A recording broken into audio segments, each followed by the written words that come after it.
All right, so the volley in tennis.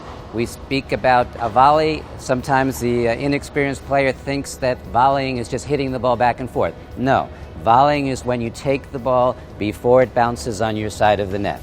There's a forehand volley, there's a backhand volley. If you hit a volley from back around the baseline, it's still a volley. So wherever you hit the ball prior to it bouncing, that's a volley. The volley that typically we think about is up at the net. But I think it's a nice skill for a player to be able to volley from any place in this big tennis court.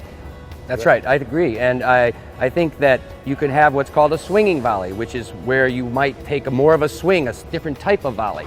A volley is generally, again, a ball taken out of the air with a continental grip, and you meet the ball out in front and you try to create a little backspin.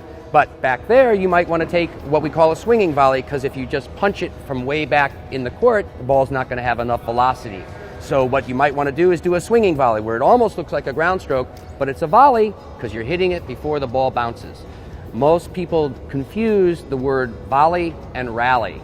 A volley is when you hit a ball before it bounces. A rally is when you hit the ball back and forth and you have a point. That's a rally. So don't confuse the two.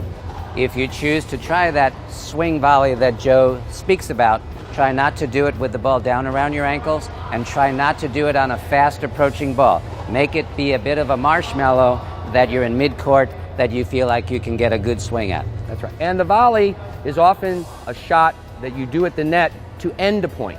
You don't want to be at the net hitting 18 volleys in a point. That's not going to win the point. So you want to master the ability to punch that ball to a corner to end the point. Again, a volley is a ball that's hit out of the air before it bounces.